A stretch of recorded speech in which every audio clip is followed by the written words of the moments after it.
Friends, as promised, we are back in our series of metaphysical poets. Vinod ji, namaskar. Very good afternoon, Rajesh ji. In the last episode, we had talked about features of metaphysical poetry. Yes. John Donne is regarded as the father of this school of poetry, and today we are going to discuss one of the very important, rather celebrated poems of John Donne. Yeah, John Donne is one of the prominents of metaphysical. Whenever we say metaphysical poetry in English, the first name which comes to mind is of John Donne, Vinod ji. Whenever we talk about great love poets, the first name that comes to the mind is of John Donne again. And his celebrated love poem, Valediction, Forbidding Mourning, is Yes, our today's Valediction, Forbidding Mourning. Valediction, time of departure, farewell. Yeah, And forbidding mourning. Now, occasion of the poem is very important. This poem is believed to have been written somewhere in 1611 or 1612. Well, At that time, John Donne was going to a continent, especially to France. And in this poem, he asks his wife, beloved, not to mourn this occasion when he goes away. So this is the basic argument of the poem. And let us remember that those were the times of say 17th century, not today's time when you go somewhere and you ring the mobile and you are on the video call, right? Exactly. No. So once you go, at least for a few months, Yeah. you have to wait for the person to return. Even there is no news.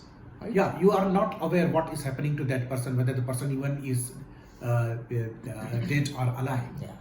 So naturally, his wife, beloved wife, she was weeping. She was heavily pregnant at that time. Yeah, naturally she must have been very concerned. But this poet gives her argument after argument not to weep, not to lament this fact of his going away. Now this is the setting Yeah. of the poem. Yeah. And like a clever lawyer, Rajeji, Yeah. in the remaining of the poem, Donne gives us metaphysical arguments. And stanza after quatrain. This is arranged into 9 quatrains, 36 lines. Yes. Rhyming A-B. Right. So in each of the quatrains, he advances an argument in the form of an imagery, a simile, why she should not be, why they both should not be sad at the departure. In the beginning stanza, he says, when the virtuous people die, they do not make any noise, they do not lament, they do not weep, they silently depart from this world. In the same way, their separation, where he is going away, should also be an occasion of silent suffering, maybe. At death we suffer, but we know, perhaps the metaphysical beliefs here, religious beliefs come into the picture, that death is not the end of the life. And therefore the silent people, they accept death calmly, patiently, and do not make hue and cry. Some people say it's the end of life and some say it's not. So Right. soul goes away, some say no, it doesn't, it's immortal, right? So And those people who are not mature, those who are worldly people, they weep at the time of the death. They make a lot of fuss about the event of the death. So here also, the death does not, the simile of death does not mark the end of the relationship, rather it hints at the continuation, as the death hints at the afterlife, right? Exactly, because the separation is bound to be followed by reunion. Yes. And then he proceeds. He says, the people who are not experienced enough, or those who are shallow in their love, they are terribly affected by the small occurrences like separation for some years or some months, right? As the moving of the earth greatly upsets us, right? He may refer to earthquakes, or he may refer to the prevalent theories of the motion of the earth at that time, right? Exactly. But the movement of the spheres, the planets, they move, but their moving doesn't affect us. All the they are sublime. time, these spheres, the planets or the stars, they do move Yeah. in their space, Yeah. but they do not make any noise. Noise. Similarly, he said that even if I go away, there is no need to make noise, there is no need to weep. So again, he wants to prove this argument, his own point with this new argument. Yeah. And then again he advances into the poem quatrain after quatrain, and he says, we are ensured of the mind. Our love is sublime. It's not confined to our bodies so that we will miss the eyes and the hands and the face. Rather, we are connected through heart, through our mind to each other, and we can bear this separation. He Time. emphasizes on spiritual and emotional aspect of love. For the time being, he says we will not attach significance to the physical aspect of love. Yeah.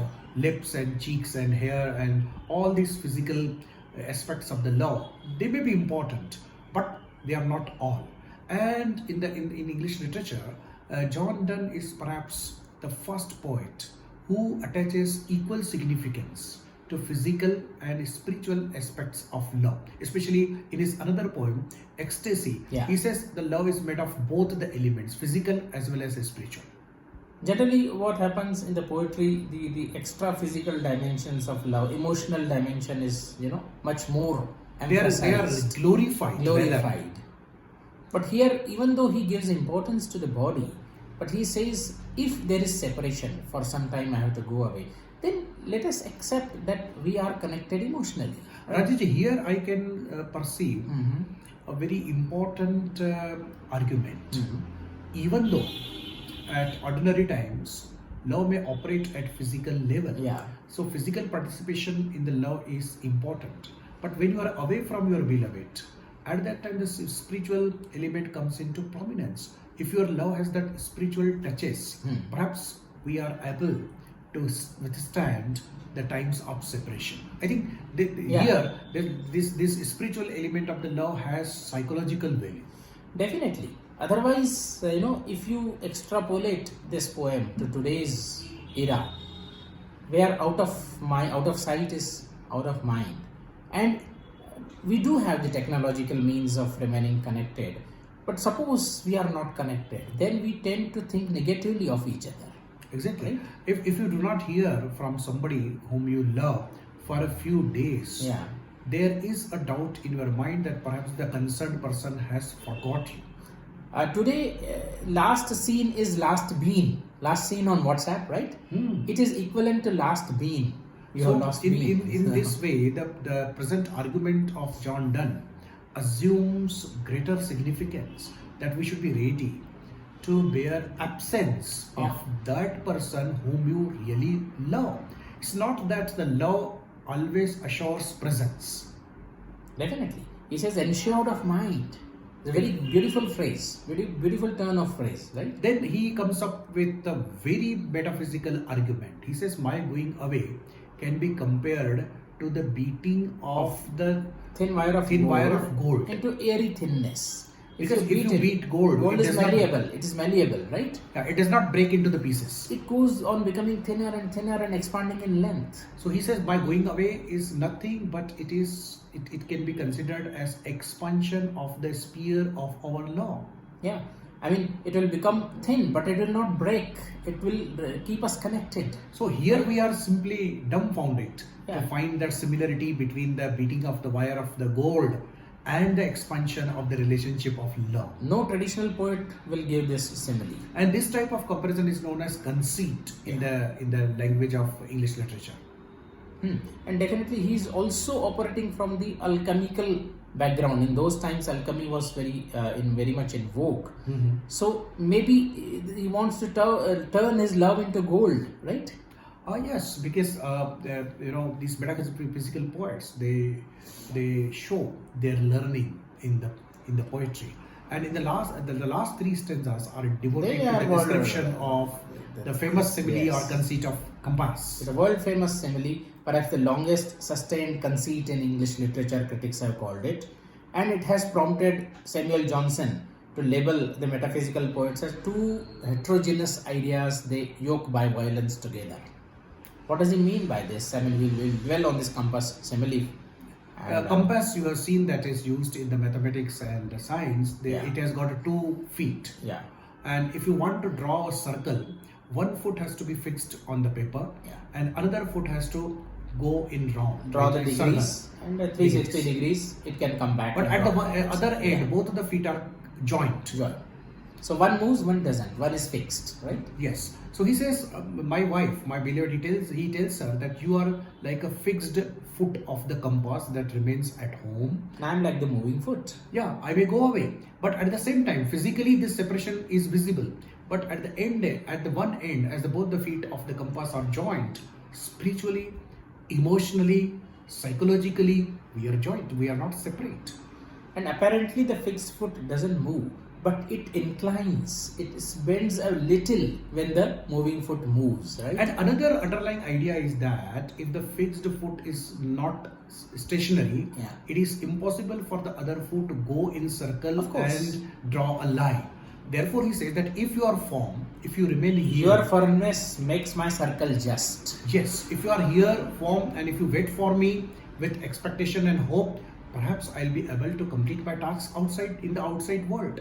Definitely. Otherwise, the movement of the one foot and remaining stationary of the other foot, both are meaningless. And critic after critic has appreciated, admired this brilliant conceit given by John Donne to explain that how the two people can be separate physically and at the same time they can be united, they can be together spiritually and emotionally with the help of the simile of compass. Definitely.